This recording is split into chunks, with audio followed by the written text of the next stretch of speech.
¿Qué tal? ¿Cómo les va? Bienvenidos a Mesa de Diálogo, el espacio de encuentro de Rosario3.com. Hoy con el jefe de la Unidad de Homicidios Dolosos del Ministerio Público de la Acusación, el doctor Adrián Espelta. Espelta, gracias por su tiempo. ¿Cómo le va? Gracias a ustedes por invitarme. ¿Cómo se investiga hoy un crimen en Rosario? ¿Cómo es?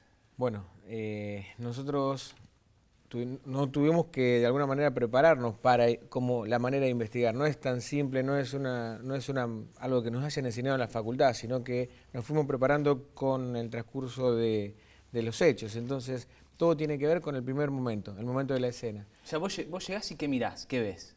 Bueno, uno generalmente se encuentra con la escena central, es el óbito, es la persona fallecida. Y ahí lo que hace el gabinete es determinar la zona sobre la que se va a trabajar. Nosotros no tenemos acceso, nosotros observamos desde afuera, el gabinete es el único que está habilitado a ingresar y lo que hace es tomar la evidencia y ellos nos transmiten a nosotros la información relevante sobre cómo fue el hecho y nosotros lo que hacemos desde afuera es con nuestros brigadistas obtener otra información fuera de la objetiva, como por ejemplo la de los testigos. Claro. Hoy hay tecnología, pruebas científicas que permitan realmente avanzar en las investigaciones. Vos decís, llegó el gabinete, cercó un lugar, nos está marcando algo. ¿Todo eso se procesa después? Sí, yo creo que tenemos que bajar una realidad, ¿no? Uno se imagina que llega el gabinete y llega la NASA y entonces obtienen con todos los aparatos. Llega al gabinete y yo hoy les puedo decir, hoy y hace un montón de tiempo, que por ejemplo no se puede obtener una huella digital de este vaso porque está mojado. Y no se puede obtener huellas digitales de un montón de circunstancias donde uno se cree que llegan ahí, donde tocaste seguramente queda la huella. No es como en las películas que hay un manubrio de una puerta que te dejaste la huella marcada. No, eso imposible, tiene que ser una superficie determinada, tiene que tener ciertas características de humedad que permitan arrojarle un polvito, que ese polvito te va a después dejar la huella. Es imposible en muchos casos obtener una huella. Después, el tema de ADN sí tiene cierto avance a nivel mundial prácticamente, en donde nos permite a veces obtener muestras de ADN y después obtener de quién pertenece ahora. Después tenés que cotejar, porque no tenemos una base de datos de ADN. Uno tiene un ADN, ahora de quién pertenece ese ADN, hasta que tengas un sospechoso y lo puedas corresponder. ¿Y las deflagraciones de las armas que se hace el dermotest o se toman las pruebas para después hacer la prueba final hoy, está avanzado también? Bueno, con respecto al dermotest uno se hace la idea de que todas esas muestras negativas son realmente negativas. Muchas veces las muestras negativas es porque no se tienen elementos para obtener un positivo o un negativo. Hoy se saca con una cinta adhesiva muestras de la mano y luego se mira en un microscopio para ver si existen rastros de pólvora. Actualmente yo lo que estoy haciendo y en la unidad estamos haciendo es mandarlo a un microscopio electrónico de barrido. Ese obtiene informaciones o partículas mucho más precisas de la existencia de pólvora.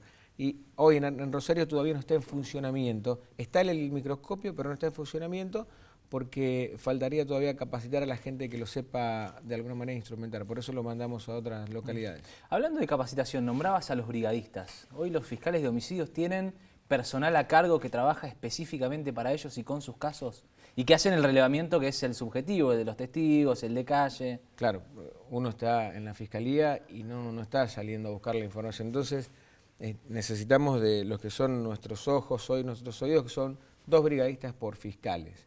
Cada fiscal tiene 2 personas de PDI de su confianza que viene trabajando hace tiempo y los cuales son los que realizan la tarea de calle, los que nos traen diariamente la información, van a buscar los testigos y trabajan prácticamente en conjunto porque están en la fiscalía durante la mañana, escuchando las entrevistas y orientan también la investigación porque son los que tienen más experiencia de calle.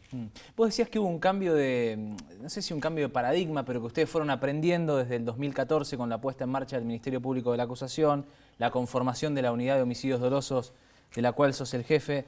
¿Ese cambio de paradigma fue para bien? Digamos, que el fiscal lidere la investigación, que tenga policías especializados trabajando para él. Siempre que se correspondan los cambios de paradigma con los que establecen las normas fundamentales como nuestra Constitución, el cambio va a ser para bien. La Constitución es la que establece la división de poderes, la Constitución es la que nos establece que debe haber un juez imparcial, imparcial e independiente. Entonces antes teníamos un juez que además de juzgar era el que investigaba, era el que llevaba adelante una investigación y además a veces en algunos casos hasta la causa de Fraticelli que representó un cambio en los juzgados correccionales, el mismo juez que investigaba era el mismo juez que además llevaba adelante el juicio. Claro. Y era el mismo juez que condenaba a la persona y además hacía un análisis de su trabajo. Casi que no había crítica o autocrítica, así que la mayoría de los casos llevaban a unas condenas. Sí. Hoy es el fiscal el que investiga.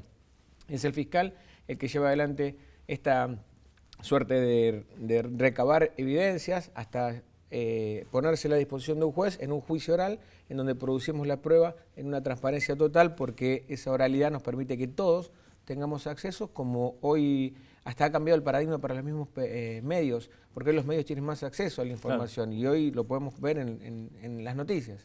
Tienen la Policía de Investigaciones, hay un laboratorio científico que está instalado, que está funcionando, está el Centro Informático Forense del Instituto Médico Legal, pero hay cosas que persisten, el buche sigue existiendo en las investigaciones, los datos de calle que llegan, aquella información que obtiene la policía de parte de muchas veces no se sabe bien quién, pero el dato aparece.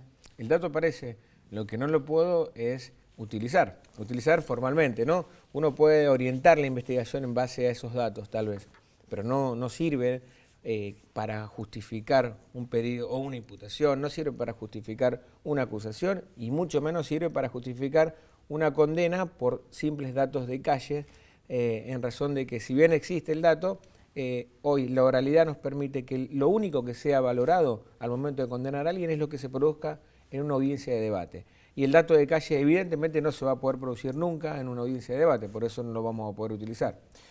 ¿Qué mirada tenés de la violencia? ¿Por qué se mata hoy en Rosario? ¿Con qué casos se han encontrado, se encuentran en la unidad? Lo que más nos llama la atención en la unidad son los cambios de solución de conflictos. Antes, hablo, inclusive yo soy rosarino, nací acá y he vivido toda mi vida en Rosario.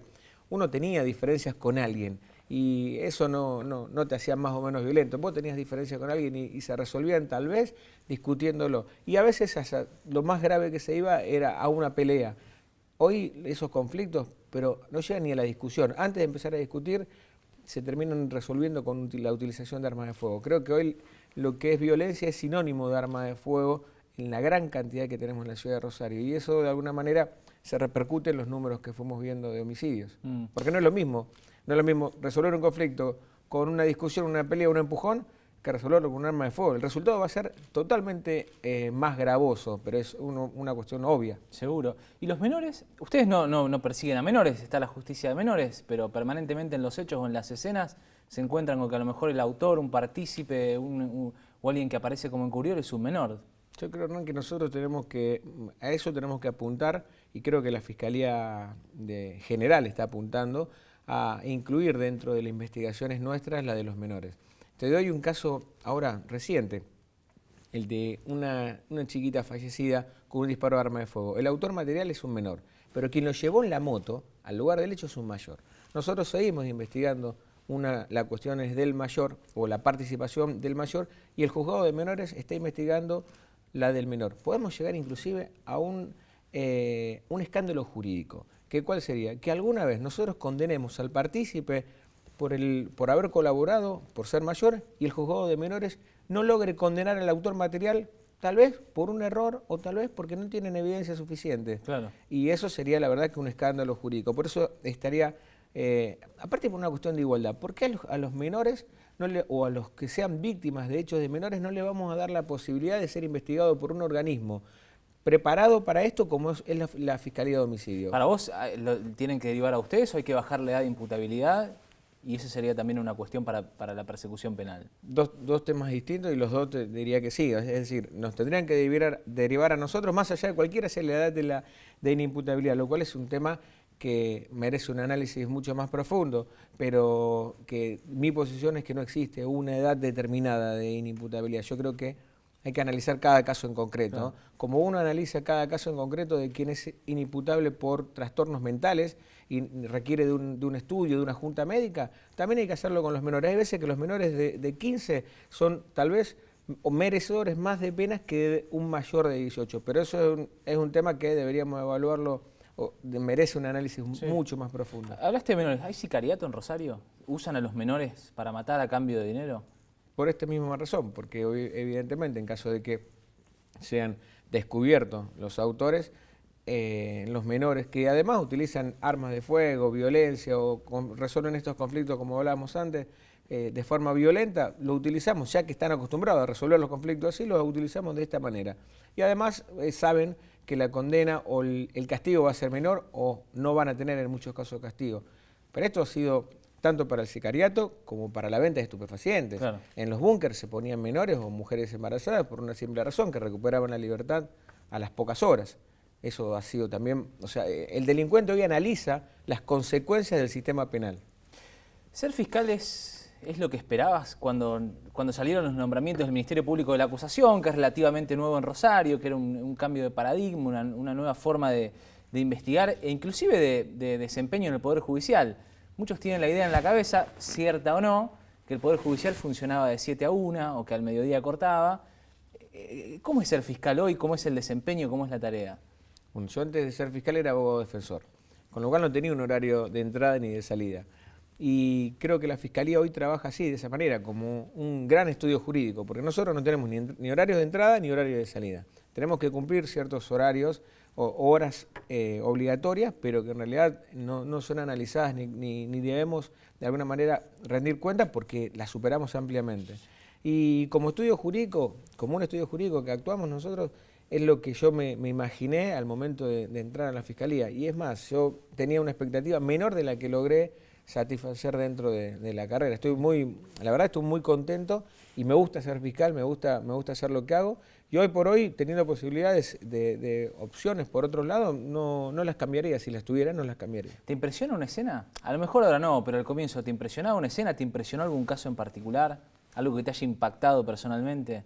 La escena te sigue impresionando al día de hoy, después de 3 años de ir a ver la escena, porque a todos nos impresiona ver una persona fallecida, porque uno se mete en el sufrimiento de esta persona, lamentablemente. Pero con el tiempo se va armando una coraza, porque nosotros lidiamos con el sufrimiento de las personas, no solamente del fallecido, sino además de las víctimas, de los familiares. Entonces te tenés que armar de una coraza para poder afrontar la labor profesionalmente, como hacen los médicos, como hacen los mismos autopsistas. O sea que de alguna manera todos nos vamos armando de esta coraza, pero nos siguen afectando los hechos, fundamentalmente aquellos que uno se representa que podría haber sido uno.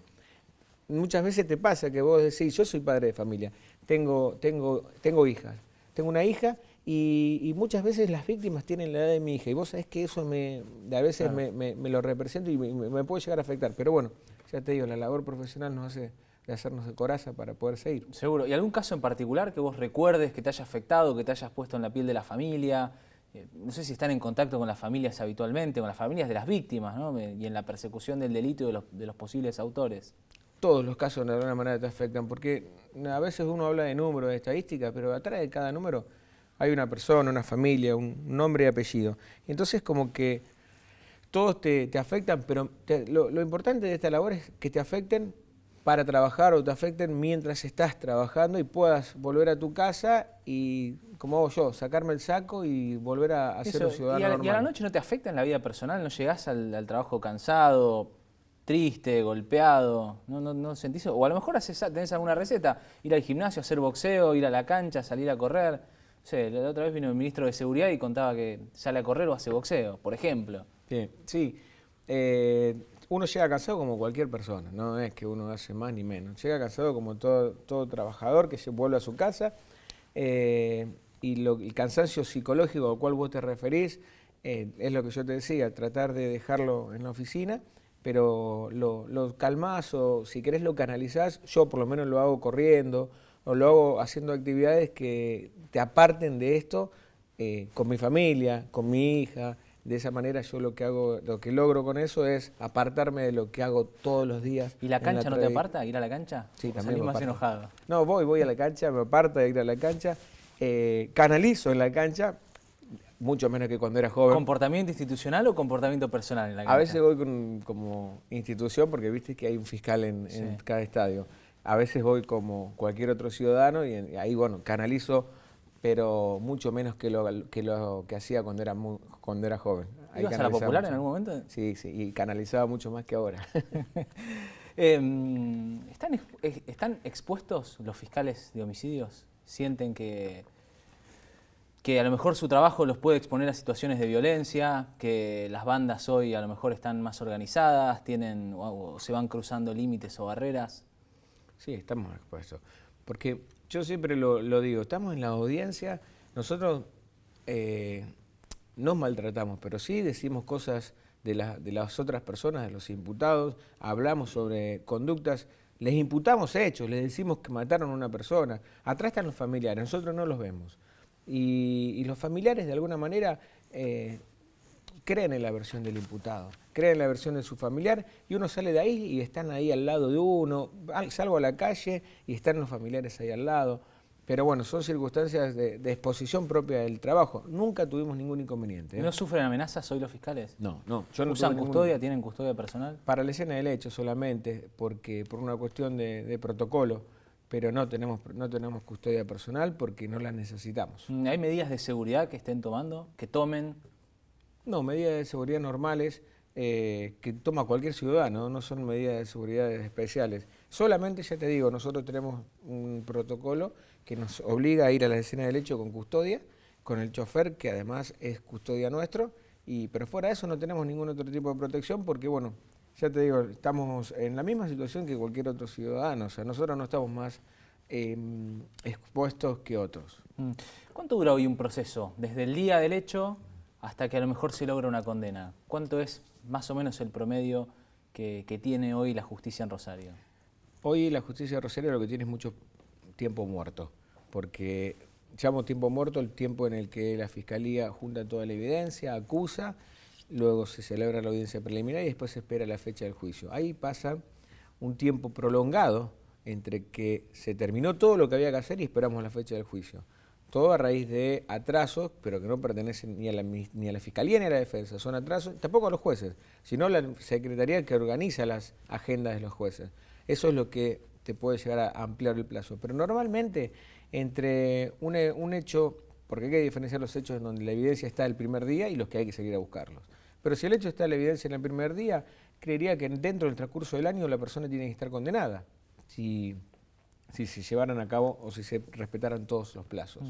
¿Y cuántos de los hechos se esclarecen hoy?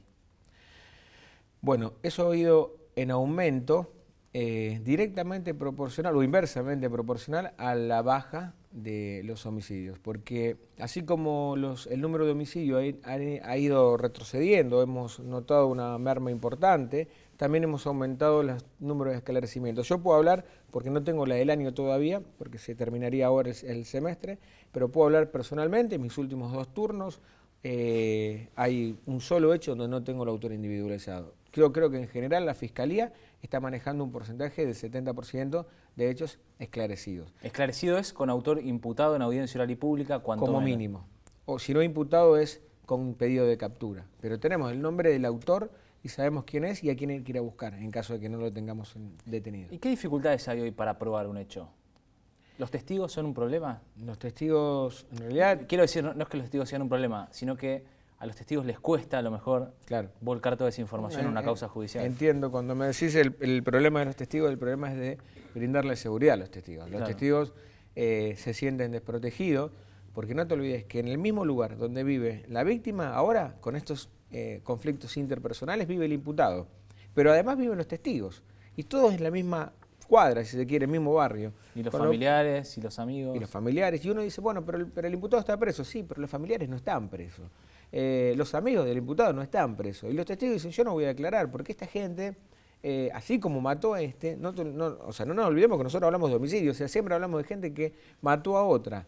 Entonces, así como mató a este, yo tengo miedo. Ese es el problema más grande. Pero ¿cómo lo solucionamos?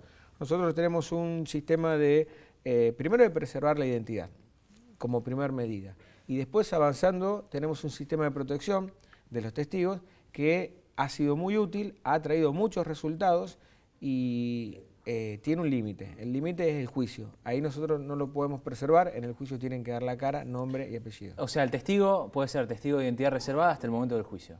Sí. En el juicio oral y público tiene que ir. Necesita ir al lugar, necesita presentarse y necesita declarar. Y él lo sabe. Por eso el sistema de protección lo que le permite es, además de la protección de trasladarlo a otra zona, a otro lugar, que eso también cuesta, porque muchas veces la gente no quiere, tiene el arraigo en determinada zona. ¿Y puede cambiar la identidad después, con el tiempo? Hasta ahora no hemos tenido casos de cambio de identidad, pero si el caso lo amerita, creo que lo podríamos establecer. Lo último, ¿hay una política criminal que indique que algún caso debe perseguirse más que otro? Los de mayor conmoción pública, los que se dan en situación de robo, ¿o todos y cada uno son iguales? La Fiscalía no nos ha establecido una política en sí, o la Fiscalía en general, la regional no tiene una política en sí de selección, no hay una selectividad de delitos, menos con los homicidios. ¿Por qué? Porque la selectividad que se hace es atacar en primer lugar a los delitos violentos, y más violento que el homicidio no vamos a encontrar. Por eso es que dentro de lo que nosotros representamos para la Fiscalía somos, creo, la prioridad de los hechos a investigar. O sea que no tenemos selectividad dentro de los homicidios. Doctor, gracias por su tiempo. No, a ustedes. Bueno, en Mesa de Diálogo, el doctor Adrián Espelta, el jefe de la Unidad de Homicidios Dolosos del Ministerio Público de la Acusación. Esto es todo. Será hasta la próxima.